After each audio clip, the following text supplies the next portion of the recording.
مردوں کے گلے میں موجود یہ ہڈی کیوں زیادہ باہر کو نکلی ہوتی ہے؟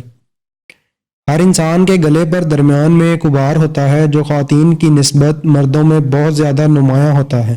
اس سے متعلق عیسائی روایت کے مطابق یہ بات مشہور ہے کہ جب حضرت آدم علیہ السلام نے شیطان کے بہکاوے میں آ کر جنت کا سیب کھایا تھا تو اس کا ایک ٹکڑا ان کے حلق میں پھنس گیا تھا اور گلے کا وہ مقام پھول گیا تھا۔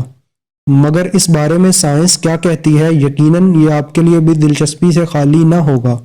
گلے پر موجود ابھار یعنی آدم کا سیب دراصل آواز کی نالی اور اعصاب کی حفاظت کرنے والی کرکری ہڈی پر مشتمل ہوتی ہے جسے تھائرائیڈ کارٹیلیج کہا جاتا ہے۔ البتہ آواز میں بھاری پن کی وجہ سے اسی تھائرائیڈ کارٹیلیج کی جسامت ہوتی ہے۔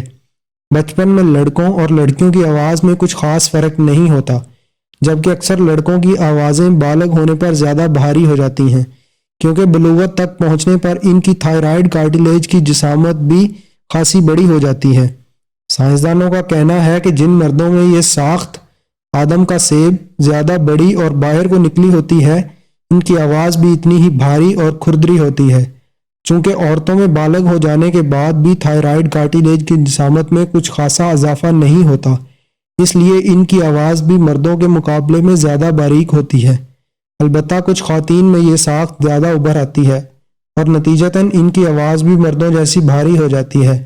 کبھی کبھی ایسا بھی ہوتا ہے کہ مردوں میں یہ حفاظتی کرکری ہڈی چھوٹی رہ جاتی ہے اور جب وہ بولتے ہیں تو یوں لگتا ہے جیسے کوئی خاتون بات کر رہی ہو۔ اگر آپ نے ہمارے چینل کو ابھی تک سبسکرائب نہیں کیا تو آپ سے گزارش ہے ہمارے چینل کو ابھی سبسکرائب کر لیں اور ساتھ بیل کے بٹن کو بھی کلک کر لیں تاکہ ہماری نئی آنے والی ویڈیوز آپ تک ٹائم سے پہنچ سکیں۔